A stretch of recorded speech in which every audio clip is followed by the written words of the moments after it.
Bienvenue à cette nouvelle édition du Bulletin des régions, une émission produite grâce à la collaboration des télévisions communautaires autonomes associées à Cogeco. Alors, qu'est-ce que ça évoque pour vous, le 5-10-15? C'est un espace absolument magnifique.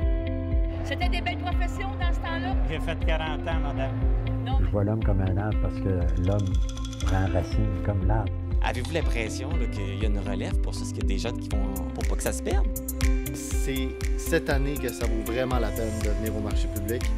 Ça représente une belle tradition, en fait, qui est un peu un porte-bonheur pour les pêcheurs.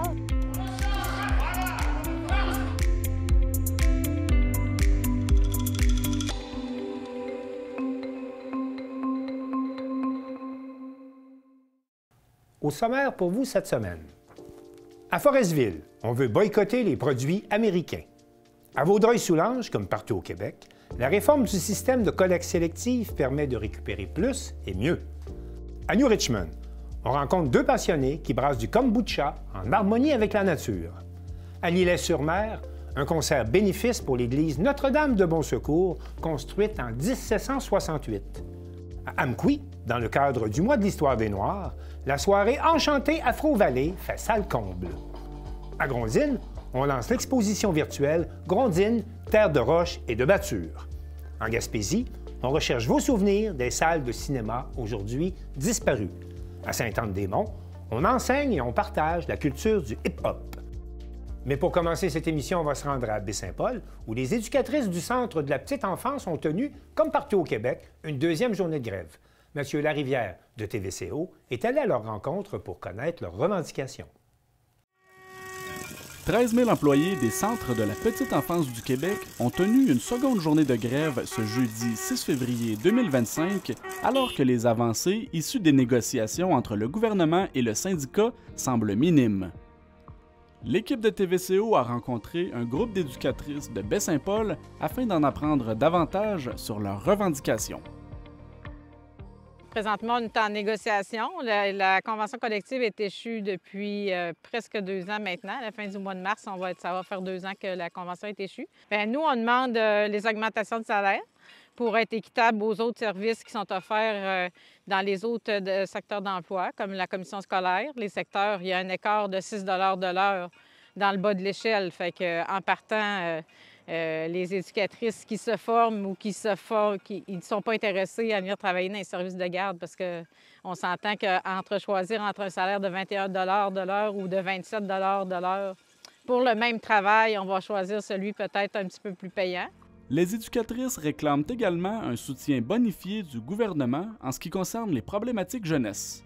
Les demandes au niveau aussi pour les soutiens à besoins particuliers, parce que de plus en plus, les services de garde, les enfants, il y a des enfants qui ont des besoins particuliers, puis on a besoin des éducatrices pour s'en occuper. Puis aussi que, tu sais, on augmente nos charges de travail, mais on ne nous donne pas plus de temps pour combler ces charges-là. On a à produire 2 fois par année le portrait de l'enfant, puis le soumettre aux parents. Si on veut un comparatif, c'est un petit peu comme un bulletin, une évaluation qu'on porte aux enfants chez les petits. Fait que, en gros, ça ressemble à ça. Le gouvernement du Québec semblerait poursuivre les négociations avec le syndicat national, malgré une réponse jugée non satisfaisante de ce dernier. Actuellement, je pense que ça stationne beaucoup. C'est comme un petit peu stagnant. Il n'y a pas beaucoup d'évolution. Il y a un petit peu d'évolution peut-être par rapport au salaire. Mais je pense que c'est entourant toutes les autres demandes là, que les employeurs mettent le frein, même qu'ils veulent reculer un peu là, sur les demandes qu'on a déjà présentement dans nos conventions collectives. Fait que, ils veulent prendre plus de recul qu'aller de l'avant. Sonia Lavoie rappelle que la situation des CPE dans Charlevoix est à l'image de ce qui se produit ailleurs au Québec. Actuellement, nous, au service de garde, à notre CPE, à la Goélette Enchantée, je vous dirais qu'on a une fille sur la liste de rappel. Fait que si y a une fille qui est malade demain, c'est OK, on va être correct encore, mais s'il y en a 2, s'il y en a 3, ça va impliquer des bris de service là, auprès des services offerts aux parents. Ça veut dire qu'il va y avoir des fermetures de groupe, qu'il va y avoir...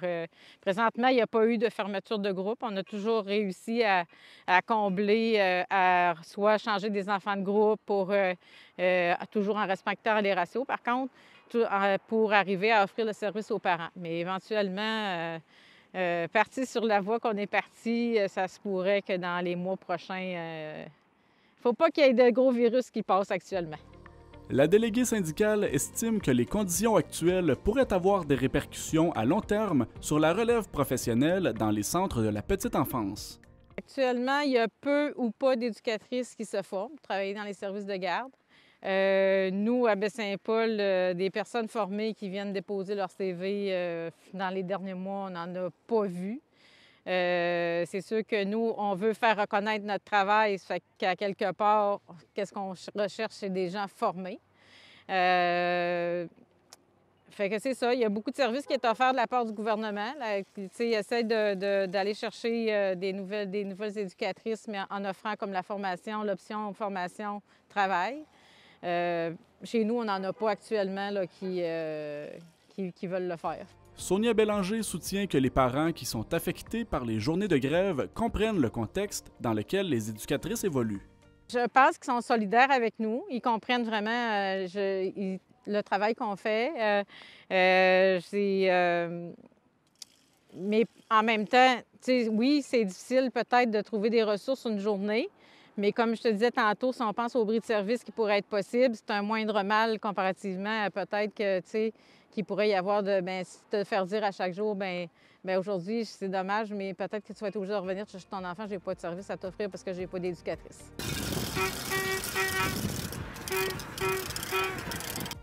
Une troisième journée de grève des CPE de la Fédération de la santé et des services sociaux est prévue pour le lundi 17 février prochain.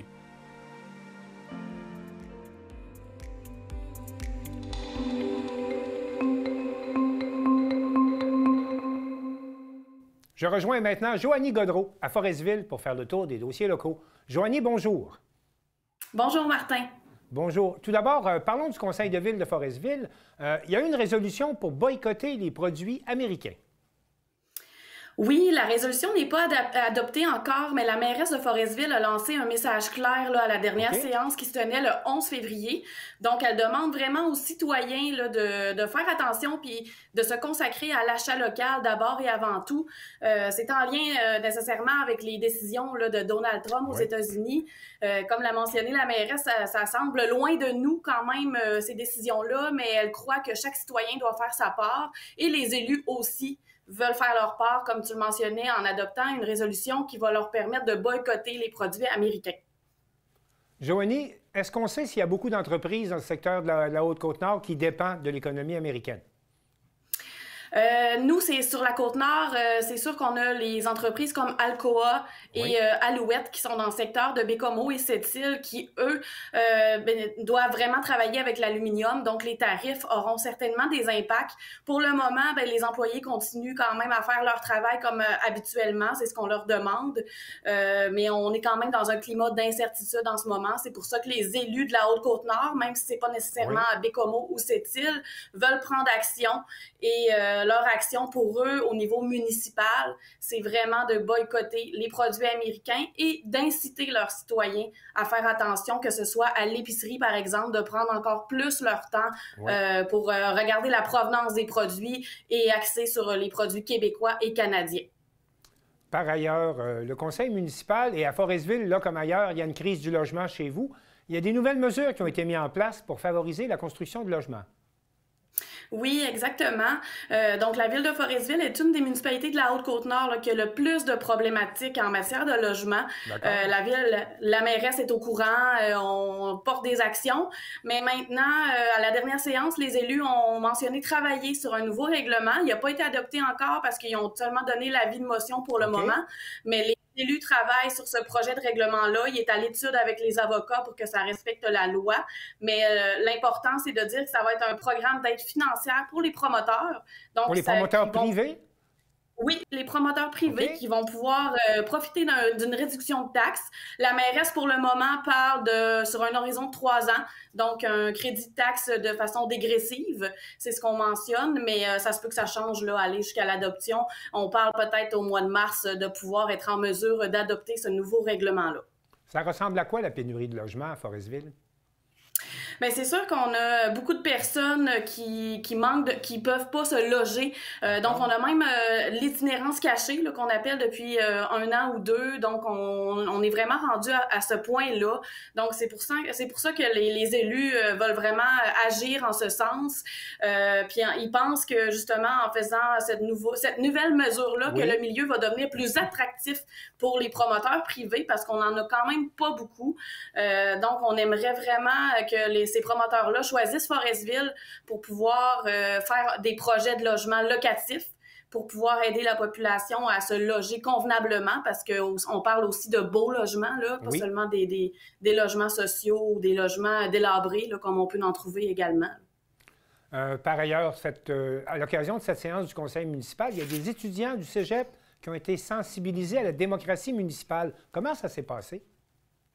Oui, exactement. Donc, à la séance du 11 février, il n'y avait pas beaucoup de points à l'ordre du jour, mais on avait des invités spéciaux. Oui. Donc, les cégepiens du cégep de Forestville qui étudient en sciences humaines. Ils ont un cours de sciences politiques, ces élèves-là. Ils étaient 6. Leur professeur les a amenés au conseil municipal pour voir comment ça se passe, pas seulement dans les livres, la démocratie municipale, mais sur le terrain aussi. Donc, c'est vraiment l'objectif du cours. Donc, ils ont pu assister à cette séance-là, voir comment ça se déroule, poser des questions à la fin et tout ça. La mairesse a même accordé du temps pour leur expliquer un petit peu comment ça fonctionne, telle résolution et telle affaire. Donc, ça a vraiment été pris en compte qui était présent à la séance municipale. Puis, dans un premier temps, il avait quand même rencontré la mairesse là, en classe avec la directrice générale Dominique Tremblay. Donc, ils s'étaient rencontrés auparavant pour pouvoir justement parler déjà un peu de c'est quoi la politique municipale, puis aussi poser leurs questions directement à la mairesse. Donc, il y avait déjà un premier pas de fait avant qu'ils viennent à la séance municipale. Et ça leur a permis d'en savoir plus long sur comment ça fonctionne, les fameux rouages de la municipalité. Exactement. Ben là, à la séance, ils ont vraiment vu ce qu'ils ont appris en classe. Donc, c'était plus théorique, c'était vraiment terrain. Puis, ce qui est intéressant aussi, c'est que l'enseignant Gervais Lessard, c'est lui qui a vraiment monté le cours de A à Z parce qu'avant, c'est déjà arrivé que les étudiants du cégep de Forestville viennent à la séance municipale, mais ça se déroulait en une seule séance et c'était terminé. Il n'y avait pas plus que ça. Maintenant, ben, la réflexion sur la démocratie municipale se déroule en 45 heures.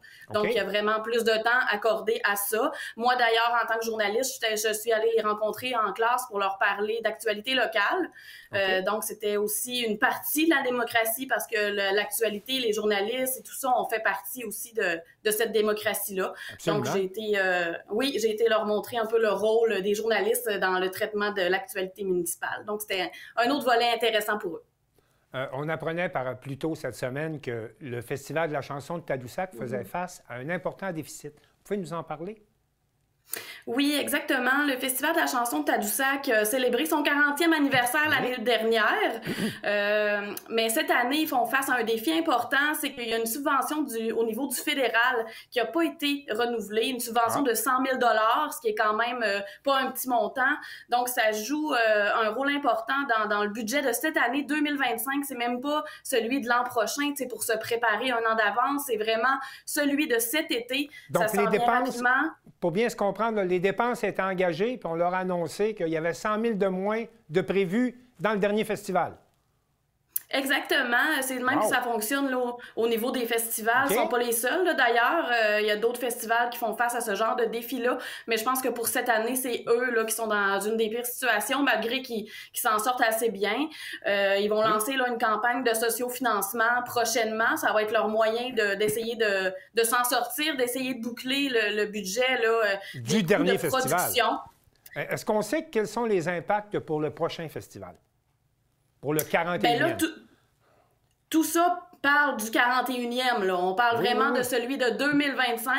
Donc, là, il va y avoir des impacts déjà cette année, c'est évident. Donc, avec la campagne de sociofinancement qui va être lancée, on espère récolter 25 000 $ pour le budget de cette année. Pour vraiment essayer de boucler le budget de cette année. On veut essayer de solliciter les citoyens, en fait. La campagne de sociofinancement va être ça. Puis, on va avoir également d'autres moyens là, avec des cartes de membres. Ils vont sortir d'autres sortes de financements. mais la majorité, le majeur impact de ce trou de 100 000 $-là va être que le nombre de spectacles va diminuer cette année. Donc, au mois de juin, là, au lieu de s'attendre à 65 spectacles comme à l'habitude, on va avoir environ sur 3 jours, environ 50 spectacles, donc une diminution d'environ 15 spectacles. C'est ce qu'on anticipe là, cette année. C'est de plus en plus dur pour le milieu de la culture et des artistes, mais il y a un artiste chez vous, Linda, je regarde son nom, Linda Isabelle, qui a lancé une nouvelle initiative de son côté. Parlez-moi un peu de Mme Isabelle. Oui, donc Linda Isabelle, c'est une artiste peintre de Bécomo, mais qui est à Forestville quand même depuis plusieurs années. Elle est vraiment reconnue à l'international, donc elle peut se compter parmi les chanceuses là, sur les artistes de son la art. côte. Oui, elle vit de son art depuis 10 ans. Okay. Donc, quand même, c'est bien là, à Forestville et sur la Côte-Nord. Donc, elle fait partie de ceux qui sont privilégiés. Mais quand même, il y a des défis. Et là, elle avait un petit trou dans son horaire, ce qui n'est pas arrivé souvent dans les dernières années. Elle fait beaucoup de symposiums et tout ça, se promène partout au Québec. Elle a beaucoup de demandes spéciales aussi qu'elle tient à faire. Mais pour cette année, elle avait un trou dans son horaire. Fait qu'elle s'est dit, pourquoi ne pas en profiter pour transmettre ma passion aux jeunes? Oui. Parce qu'elle trouve ça tellement important de, justement, l'art quand on est plus jeune. Puis en région, ben on retrouve moins de ce genre d'atelier-là. Fait que les jeunes qui sont passionnés par l'art, ben ils vont faire de l'art plastique à l'école, comme elle a fait plus jeune. Oui. C'est peut-être là qu'ils vont se découvrir une passion, mais ils n'ont pas nécessairement d'autres opportunités tant que ça, peut-être que dans les centres urbains. Donc, elle trouve ça important. Elle s'est fait une genre de mission. Elle avait déjà fait ce genre d'atelier il y a 10 ans. Maintenant, elle avait trop manqué de temps là, avec sa carrière qui a pris beaucoup d'ampleur. Mais cette année, elle s'est dit, je renoue avec ça. Donc, elle a commencé 3 groupes là, selon l'âge, parce que bien évidemment que les enfants avec l'âge ne peuvent pas tout faire les mêmes choses. Puis elle a créé des ateliers sur mesure pour eux, vraiment avec toutes sortes de techniques, pas seulement la peinture, ils vont toucher aux chandelles, au plâtre, il y a vraiment toutes sortes de techniques. Et Joanie, vous nous avez préparé un reportage là-dessus?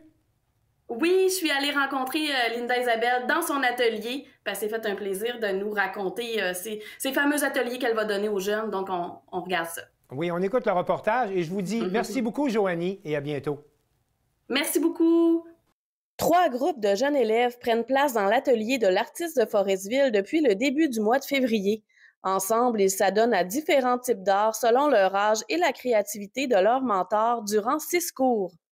Il y a certaines activités qui vont être similaires, mais il y en a d'autres qui ça va être poussé beaucoup plus. Oui. Puis il y en a d'autres que c'est sûr que les jeunes ne pourront pas pantoute. Je vais faire des chandelles, c'est sûr que les 4, 5, 6 ans ne pourront pas toucher aux chandelles.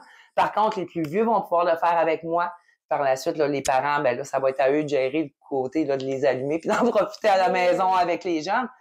Linda Isabelle trouve important que les enfants puissent découvrir tous les aspects que peut prendre l'art. Selon elle, la possibilité de toucher à l'art peut ouvrir des portes pour plus tard.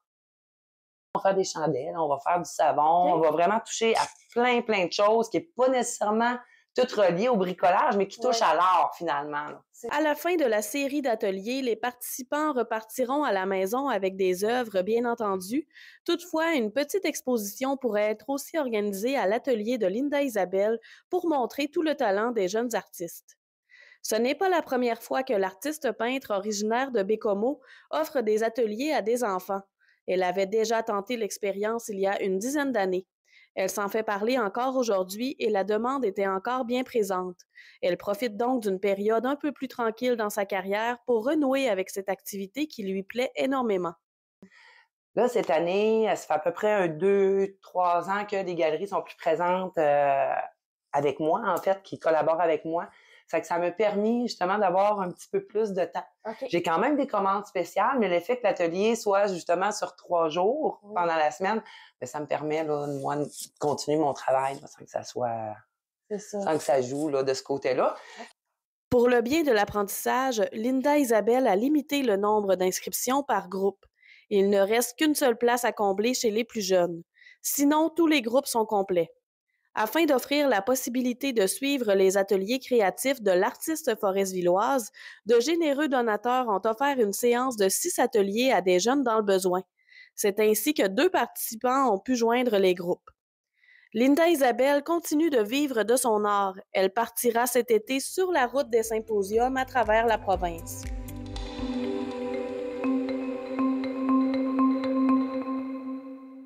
Chantal Bédard de CSUR.TV fait le point sur le nouveau système de collecte sélective qui a été implanté partout au Québec avec le préfet de la MRC de Vaudreuil-Soulanges, M. Patrick Bouzé.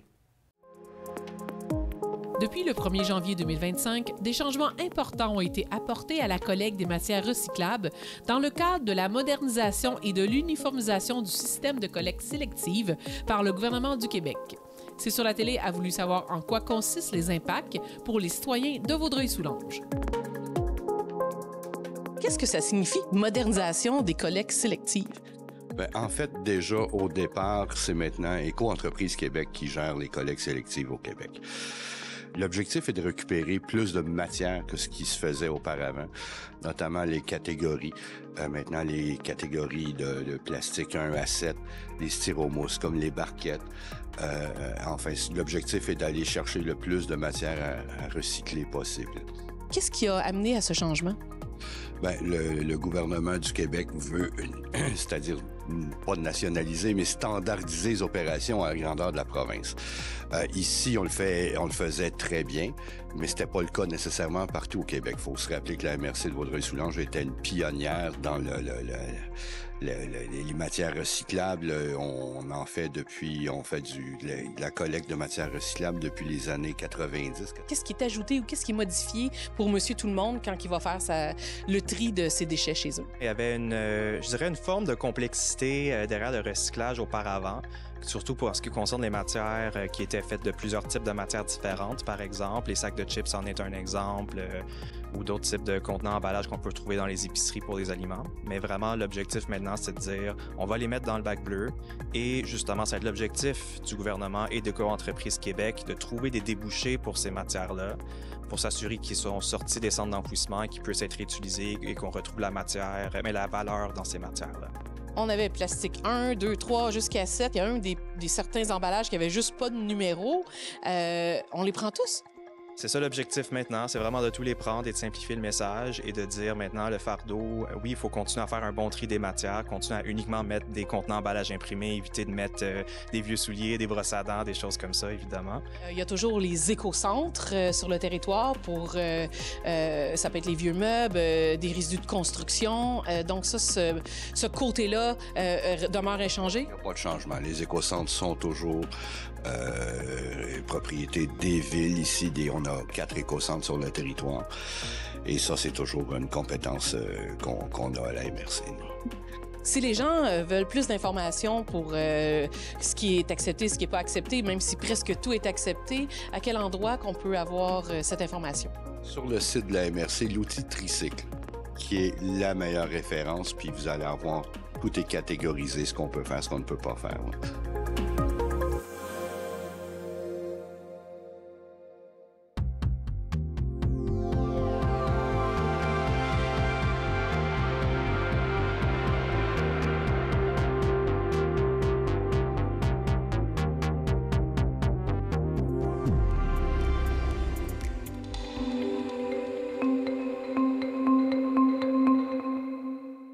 Valérie Pinault de Télévague nous présente une autre facette de la Gaspésie gourmande en nous présentant l'entreprise Vie Kombucha.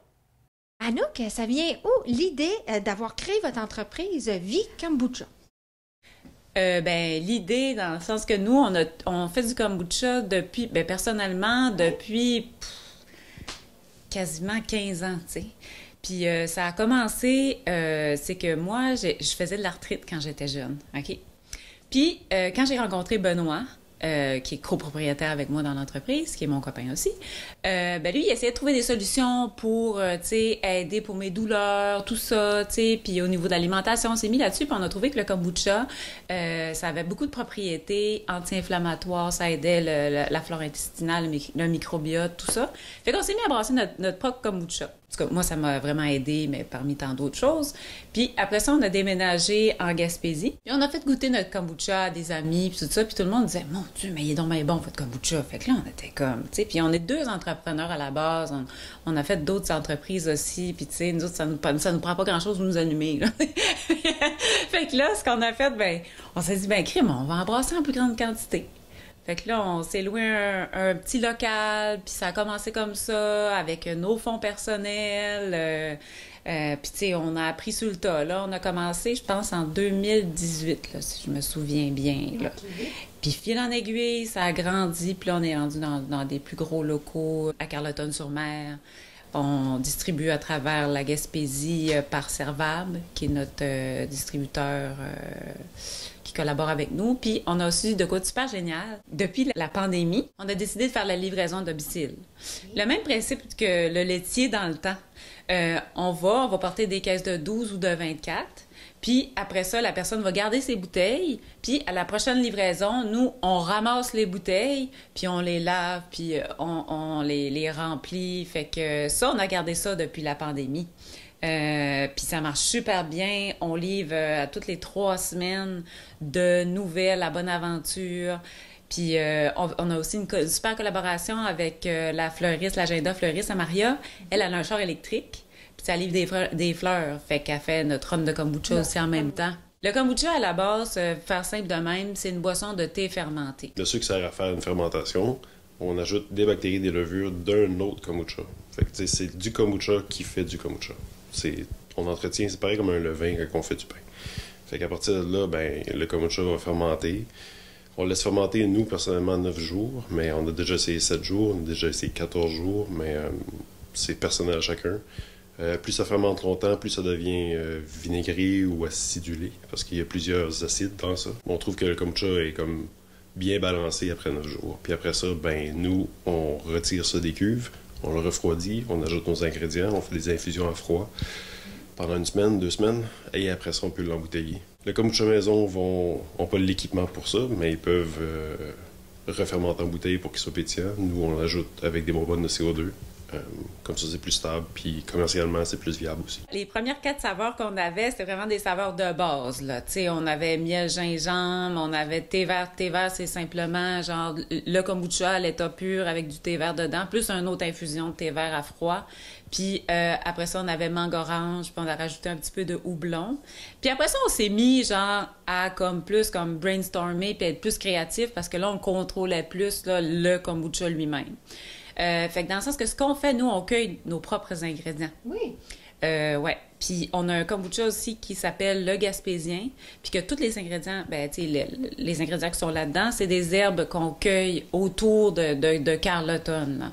Fait que, tu sais, on fait nos recettes aussi beaucoup par inspiration, parce que je veux pas, tu sais, à un moment donné, un herbe, tu sais que ça goûte, on veut plus d'amertume, on va mettre du houblon, du labrador, c'est comme ça. Mais tu sais, on est des créatifs, là, fait que, tu sais, bien sûr, des fois, on manque notre coup, mais, mais là, ça arrive plus souvent, là. Là, vous êtes rendu à combien de saveurs disponibles? On doit en avoir au moins une quinzaine, là. Tant que ça. Mais, tu sais, des fois... mettons, je te dirais, le kombucha à monarde. La monarde, c'est une fleur qui pousse dans notre jardin, là. On coupe le top, puis on infuse juste la fleur dans le kombucha.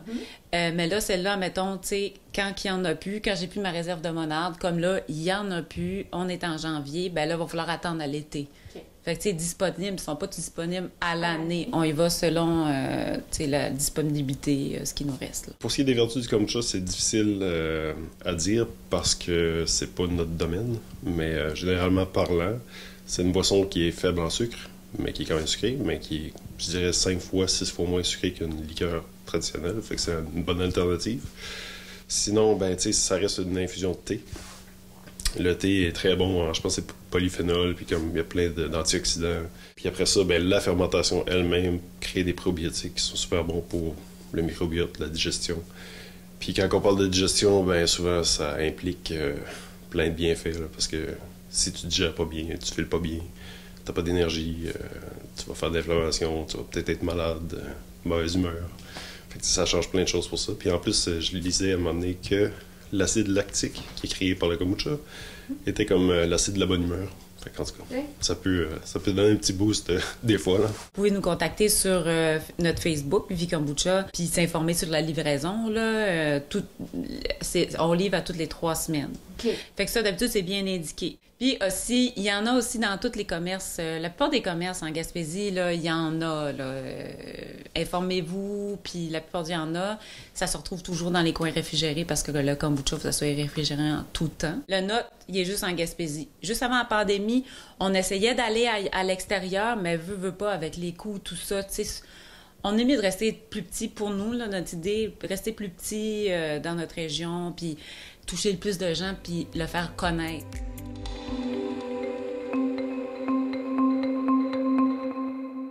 Mario Lacombe de CMA TV était à l'église Notre-Dame de Bon-Secours à l'Îlet-sur-Mer pour l'annonce d'un important concert bénéfice. Les membres de la fabrique Notre-Dame du Bon-Secours de l'Îlet-sur-Mer annonçaient le 3e concert bénéfice au profit de la fabrique. Le maire de l'Îlet, M. Germain Pelletier, et le député de Côte-du-Sud, Mathieu Rivet, étaient présents pour nous en parler. Mathieu Rivet nous présente ici la présidente d'honneur de ce 3e concert bénéfice. J'ai le privilège de vous présenter la présidente d'honneur de cette 3e édition du concert bénéfice. Une prestigieuse ambassadrice lyrique à travers le monde. Issue de notre coin de pays, née et grandie ici même à l'Îlet. Soprano de niveau international, elle a depuis son plus jeune âge maintes fois chanté à l'église Notre-Dame de Bon-Secours. Mariage, funérailles et bien d'autres occasions. D'où son désir d'implication dans ce projet. Gens des médias, laissez-nous vous présenter Madame Lynne Fortin. C'est donc avec beaucoup d'humilité, mais pas tant que ça, peut-être que j'endosse la responsabilité de présidente honorifique de cette 3e édition du concert bénéfice. Un réel plaisir, d'autant plus que l'artiste invitée est ma bonne camarade Nathalie Choquette, une soprano pas comme les autres que vous apprécierez sûrement en spectacle piano-voix. Cette année, l'artiste invité n'est nul autre que Mme Nathalie Choquette, soprano, accompagnée de son pianiste.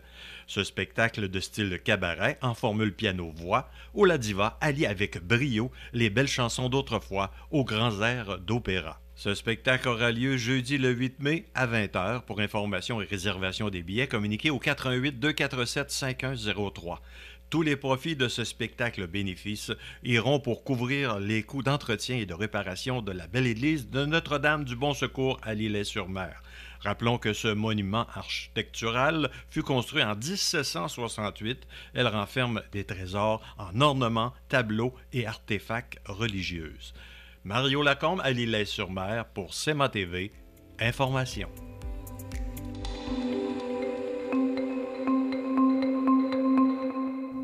Février, c'est le mois de l'histoire des Noirs et l'équipe de la TVC Matapédia nous rapporte qu'à Amqui, on a organisé toute une soirée.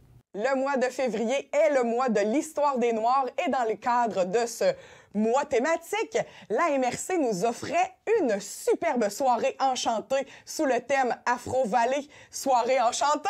Le 8 février dernier, on était sur place et on vous amène avec nous pour vous faire vivre toute la frénésie de la soirée.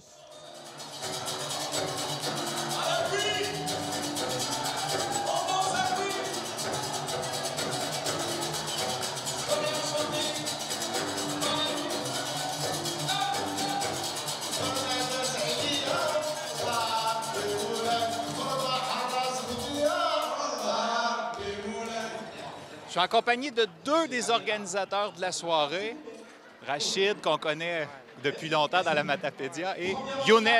Bonsoir, messieurs. Bonsoir. Bonsoir, bonsoir. Dites-moi, qu'est-ce qu'on célèbre ici ce soir à Lac-au-Saumon? Oui, on célèbre une fête, premièrement. C'est dans le cadre de l'histoire des Noirs au Canada. Alors, on a voulu une soirée qui rappelle cet événement et la contribution des personnes noires dans l'histoire du Canada. Alors, c'est ça ce qu'on célèbre ce soir. C'est bon?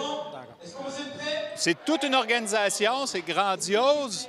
On a de la musique, on a de la nourriture aussi, on mélange les cultures. Depuis combien de temps vous travaillez à organiser cette soirée-là? D'après moi, ça fait plusieurs mois.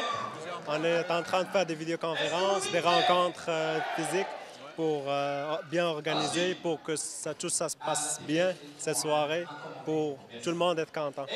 Et surtout pour un mélange culturel, pour présenter comme nos habits, la culture, la bouffe, tout ce qui représente comme pays comme continent aussi africain.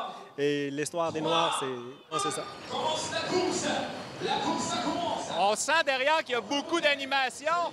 Il se passe beaucoup de choses en ce moment.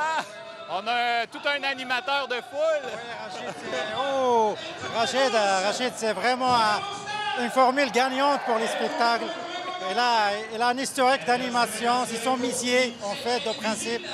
Alors, on est chanceux de l'avoir pour mettre le feu dans la soirée. Ouais. Il y a beaucoup de c'est une soirée qui est faite pour croiser les cultures, puis pour aussi aider les nouveaux arrivants. Salut! Wow! C'est donc bien beau! C'est 3 costumes marocains du verre. Oui, c'est vrai. On a beaucoup de diversité dans le costume marocain en ce moment. C'est pas seulement marocain, c'est l'Afrique. C'est l'Afrique de l'Ouest et c'est marocain. Parce qu'on a voulu qu'en fait, le principe de cette soirée, c'est un mariage de culture. C'est ça, c'était le principe. Alors, ça partit comme ça et ça a donné ce beau spectacle. Et monsieur, il a une grande histoire d'animation. Il a travaillé à Cavalia. Il a travaillé un groupe traditionnel de gymnastique au Maroc. Et c'est le meilleur représentant de cet art africain. Oui. Salaman Gwana Gnawa. Salaman Gnawa. Vous jouez ce soir, les gens ont envie de danser quand ils entendent ça. Oui, nous aussi on veut de faire une bonne musique pour eux. C'est pour ça qu'on est ici. Ouais. Pour faire quelque chose qui est bien, qui présente le Maroc, qui présente l'Afrique, qui présente Québec aussi, parce qu'on est au Québec. Merci Québec. Merci à vous. Ouais. Puis, j'ai aussi remarqué que dans l'organisation, beaucoup des gens qui viennent de l'extérieur, ce sont des nouveaux arrivants qui font partie de l'organisation. C'est une grosse proportion de votre comité. Oui, on a réfléchi à ça parce qu'il y a les contribuables officiels, c'est la MRC, c'est Tremplin Travail, les gens de la région, moi et Manon. Ouais, moi, parce que je suis matapédien. Et il y a les nouveaux arrivants comme Younes, Omar et sa femme Sarah. Oui, on a voulu que ça soit une équipe multidisciplinaire, sans vous dire. Ouais. Ça donne un résultat super coloré. Les gens ont l'air d'adorer ça. Ça veut bouger, ça mange. Super. C'est quoi les plus gros défis d'organiser une soirée comme ça? Tout le monde est engagé par le travail, engagé avec notre travail, famille, tout ça. C'est réaliser les rencontres. Et aussi, on a un budget à calculer. Aussi, le défi était premièrement les repas. Alors, on a voulu au premier de faire des repas multinationaux, mais on a choisi de faire un repas qui va fédérer tout le monde. C'est pour ça qu'on a choisi le michoui. Alors les Québécois, non Québécois, ils vont manger, tout le monde va être bien. Et aussi pour la musique, on a voulu une musique qui va représenter l'Afrique noire et tout ça. Alors le groupe, ce sont mes amis à moi, que je connais depuis des années à Montréal. Je l'ai proposé parce que je connais leur art, qui est ancestral, millénaire, et ça vient de l'Afrique. Alors c'était la formule gagnante pour réussir cette soirée.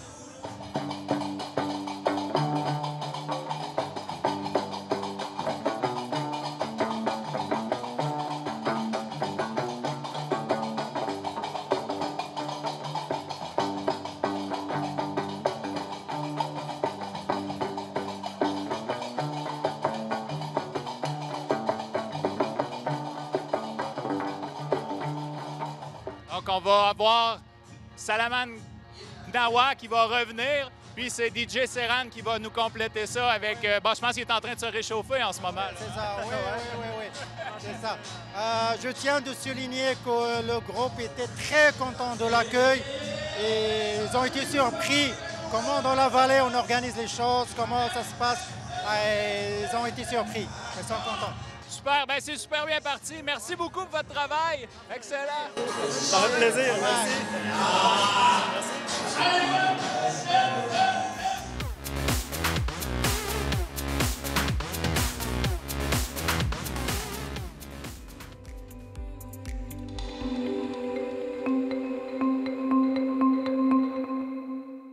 il est maintenant possible de vivre une partie de l'histoire de la ville de Grondines en naviguant sur Internet.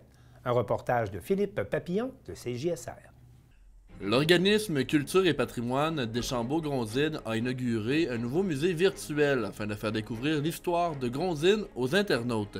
CJSR s'est entretenu avec Éliane Trottier, la directrice générale de l'organisme, pour connaître l'initiative. Je m'appelle Éliane Trottier, je suis directrice générale de Culture et Patrimoine Deschambault-Grondines, donc un organisme qui s'occupe de 2 institutions muséales agréées à Deschambault-Grondines, le Vieux-Presbytère et le Moulin de la Chèvretière, mais aussi d'un autre lieu d'interprétation qui est le Moulin à vent de Grondines. Donc, le projet Grondines, Terre de roches et de battures, c'est une exposition virtuelle qui présente les grands pans de l'histoire du village de Grondines.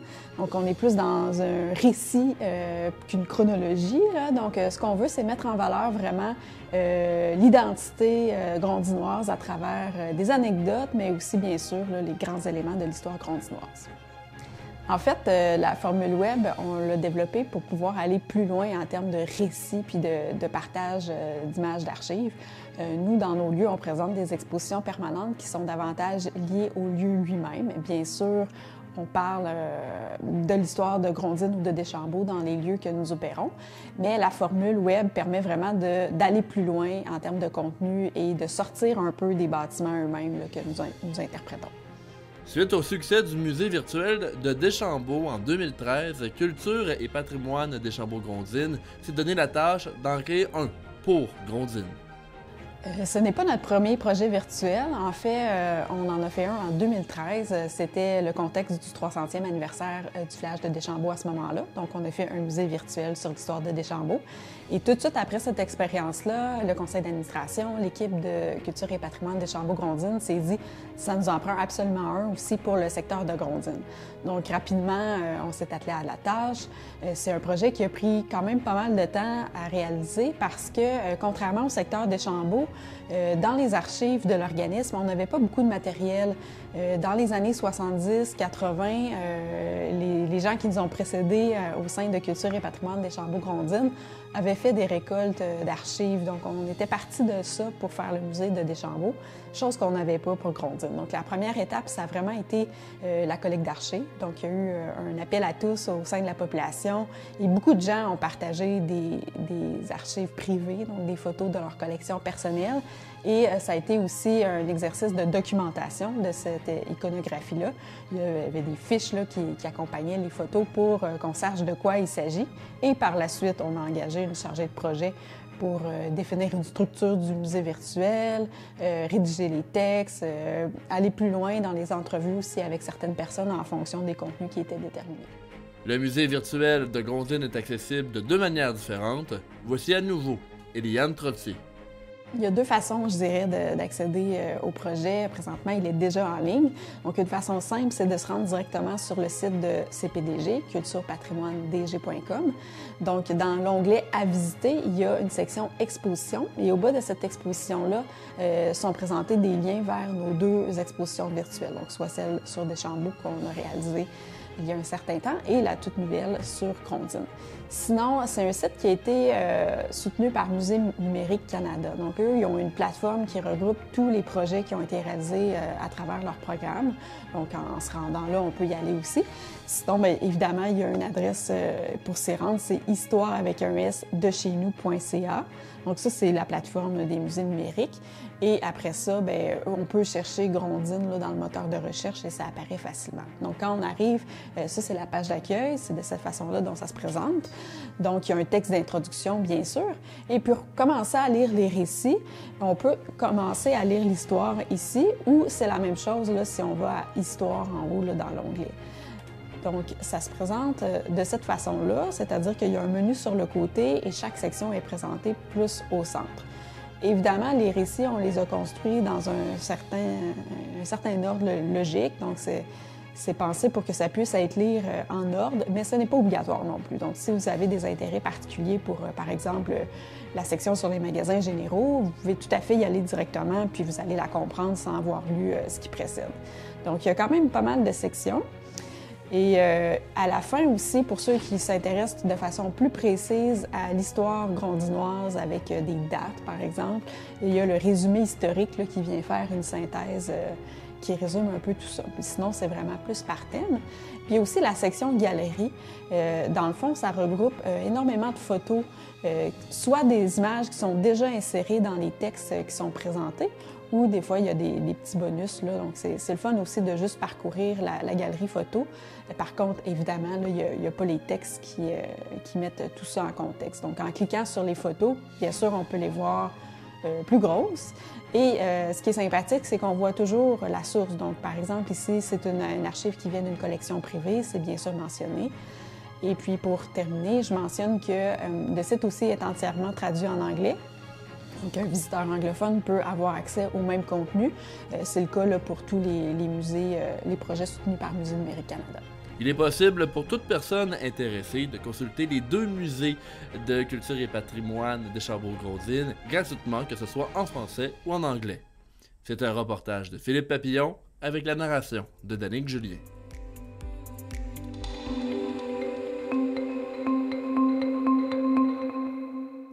Le magazine Gaspésie lance un appel à tous pour retrouver des souvenirs des cinémas qui avaient pignon sur rue en Gaspésie et qui sont aujourd'hui disparus ou transformés. On écoute le reportage de Jean-Denis Laperrière de la télévision du Rocher-Percé.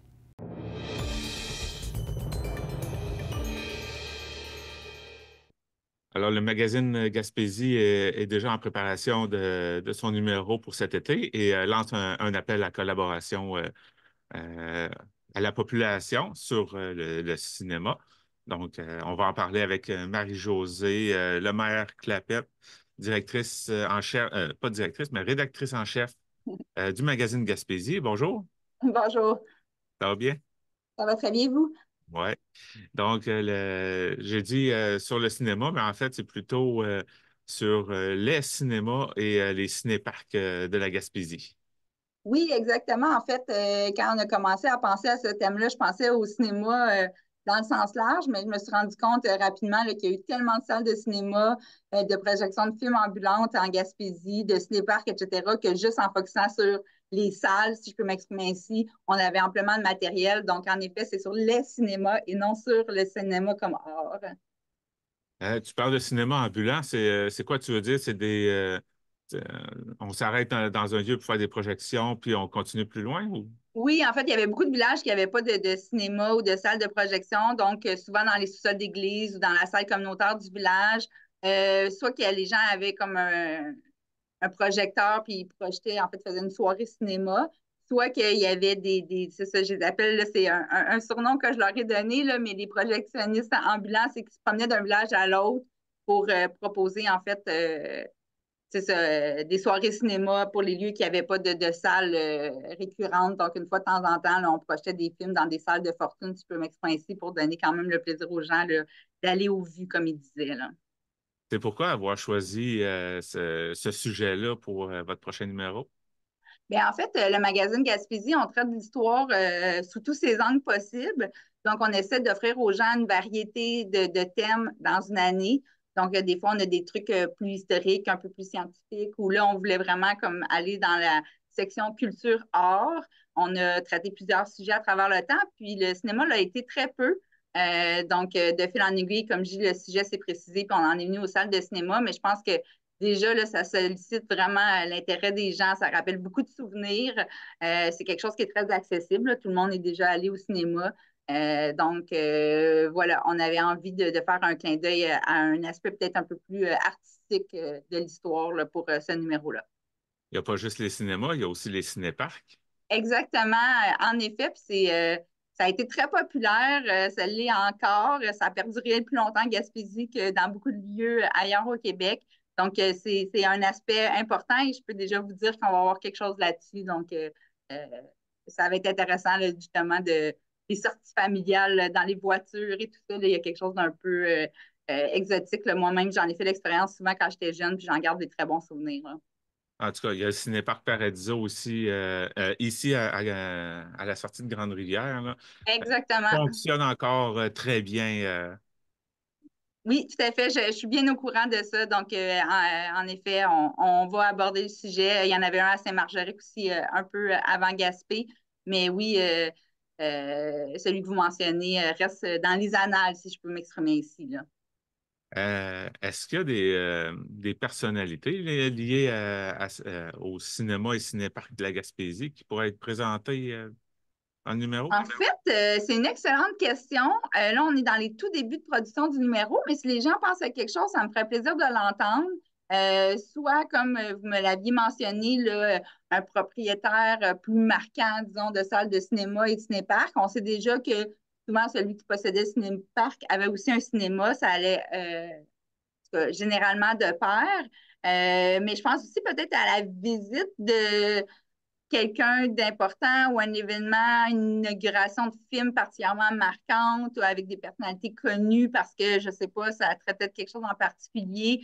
Je ne sais pas si ça allume des lumières chez les gens, mais ça serait quelque chose d'intéressant à raconter, un souvenir lié à une salle de cinéma plus événementiel, une inauguration peut-être de quelque chose, ou des fois, il y avait des curés ou des personnalités peut-être qui se déplaçaient. J'en ai aucune idée, mais je lance l'invitation aux gens si ça vous fait penser à un aspect que vous avez vécu, n'hésitez pas à m'en parler.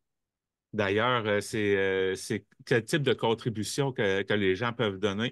Je sais que les gens peuvent rédiger un texte, hein, mais est-ce qu'ils peuvent aussi, par exemple, peut-être juste envoyer des photos de justement des salles ou de cinéparcs qui les ont marqués? Hein? Oui, tout à fait. En fait, premièrement, il y a l'appel de texte, si on peut dire comme ça. Donc, si les gens ont des informations sur l'histoire d'un lieu, mais ça peut être aussi des souvenirs, comme je le disais, ça fait appel à notre mémoire, les salles de cinéma, le premier film qu'ils ont vu, peut-être une soirée romantique un samedi soir, j'en sais rien, mais peut-être que les gens, ça leur allume des lumières, donc d'agrémenter le tout de souvenirs, ça nous plaît bien. Les gens ne sont pas très à l'aise avec la rédaction, mais ils ont une bonne histoire à raconter. Ils peuvent me contacter aussi, là, je ne veux pas que les gens s'arrête avec ça. Là, on cherche d'abord et avant tout des bonnes histoires. Donc, je peux l'écrire pour vous, on peut le faire ensemble, on peut faire une entrevue. Donc, il y a toutes sortes de façons possibles. Donc, si vous pensez à quelque chose, contactez-moi. Puis oui, je prends toujours les photographies, mais dans ce numéro précisément, on en a besoin. Souvent, on pige dans les archives du Musée de la Gaspésie pour illustrer les numéros en partie, puis on complète avec ce que les gens ont. Mais là, on a très, très peu de choses dans nos collections. Donc, je fais vraiment un appel à tous. Oui, des photos des salles de cinéma à l'intérieur, ce serait génial parce qu'on n'en a pas encore. On en a à l'extérieur des bâtiments, mais dans les salles, je n'ai rien. Si les gens ont des programmes, peut-être des billets, je ne sais pas quel souvenir lié à un cinéma ou à un cinéparc, le menu de la cantine, pourquoi pas au cinéparc, ça serait génial. N'hésitez pas, contactez-moi, même si c'est juste une photographie que vous avez et que vous n'avez pas envie d'en raconter plus, il n'y a pas de problème, là, ça va nous faire grand plaisir. Là. Marie-Josée Lemaire-Clapette, rédactrice en chef du magazine Gaspésie. Merci beaucoup pour cette présentation. Merci de l'invitation. Vous écoutez votre reflet d'ici. Revoyez tous nos reportages sur notre site Internet.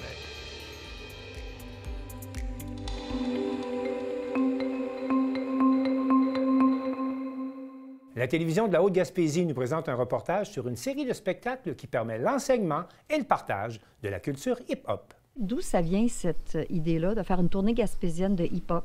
Ça faisait en fait 3 ans, donc c'est notre 4e année qu'on fait un événement ici où on enseigne, puis on partage un peu la culture hip-hop, ce que moi j'ai eu accès en étant dans les grands centres.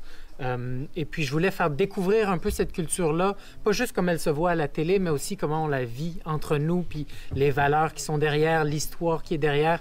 Donc pour nous, c'était vraiment une belle occasion de pouvoir le partager à un grand nombre de gens dans les régions.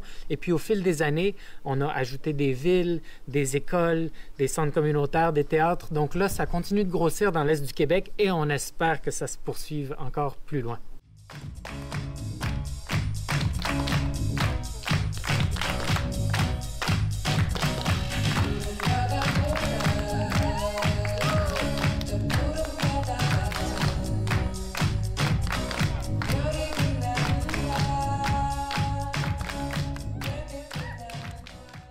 On offre des ateliers d'abord pour faire découvrir des styles de danse, puis ensuite on fait une performance dans laquelle on improvise la danse, mais aussi on parle un peu de l'histoire de la musique qui est derrière, de l'histoire des danses, et puis on invite tous les jeunes qui ont participé aux ateliers et le public à venir se joindre à nous après la performance pour danser ensemble, improviser, discuter avec les artistes. Ça se poursuit avec de la musique en continu pour que les gens restent et se rassemblent dans l'esprit de la culture hip-hop et des street dance. 2, 3, 4, shake! Yeah! Et dans 3, 5, 6, 7, 8, 1, 2, 3, 4, 1, 2, 3, 4, 1, 2, 3, 4, shake! Wouh! Bravo! Moi, je voulais juste danser. Puis c'est de la danse, quoi. Puis fait que c'est ça. C'était vraiment juste l'envie de danser. À Fury, l'année dernière, il y avait un atelier de hip-hop, genre. Mais il y a plein de trucs dans le hip-hop, j'imagine, mais... Enfin ouais, à Fury, l'été dernier, il y avait eu des ateliers aussi, auxquels j'avais participé. Puis la tournée a commencé aujourd'hui à Sainte-Anne-des-Monts. Oui. Puis vous faites combien de villes en Gaspésie? On fait... Combien de villes est-ce qu'on fait? 8 villes? Je pense qu'on fait autour de 8 villes dans l'est du Québec.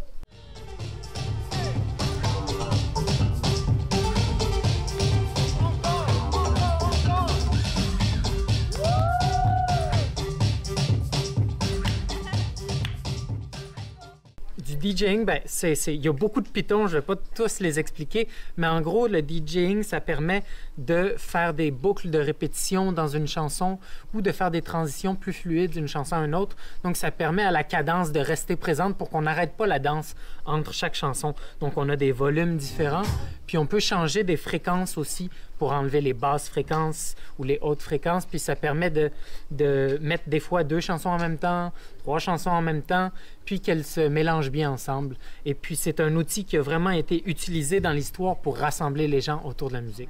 Il y a une chanson qui joue en ce moment. J'en choisis une autre dans ma machine.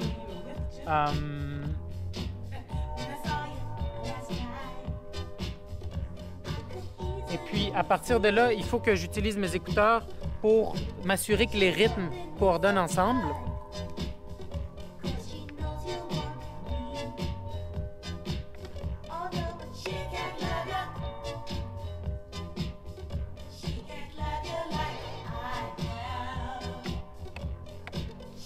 Et puis ensuite, je peux démarrer cette chanson par-dessus l'autre. Donc, j'enlève un peu des basses fréquences, des hautes fréquences.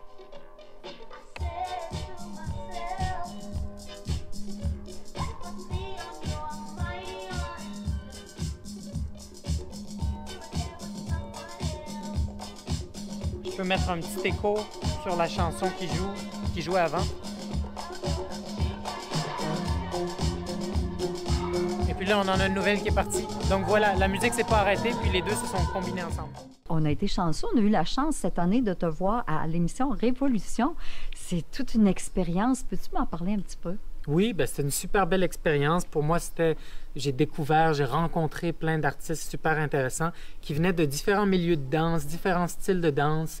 Et donc, c'était vraiment une belle expérience de découvrir ça, puis de me faire connaître aussi par des gens un peu plus du grand public, parce que d'habitude, dans la danse, on a notre public, on a nos communautés, mais là, d'aller au dépanneur, au village, puis de me faire reconnaître, c'est agréable, ça permet d'avoir des discussions avec plein de gens, puis que les gens comprennent un peu ce que je fais dans les régions où j'habite, d'ailleurs, à Marsouilles.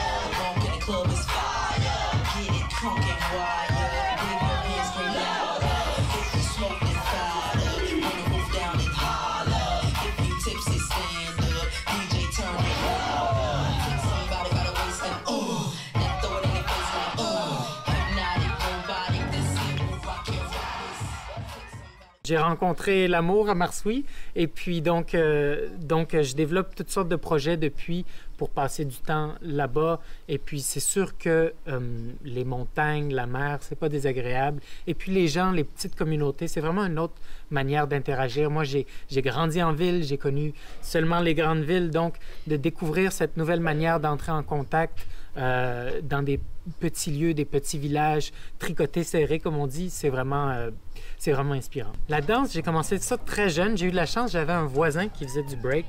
Et puis lui, il mettait un petit plancher de danse au coin de ma rue parce qu'il y avait un parc, il invitait ses amis. Donc, à un très jeune âge, dans l'enfance, j'ai rencontré la communauté de break de Montréal. Et puis, ça m'a initié. J'ai vraiment grandi parmi eux. Puis, j'ai jamais arrêté parce que j'ai attrapé la piqûre. Puis, ça me passionne encore aujourd'hui.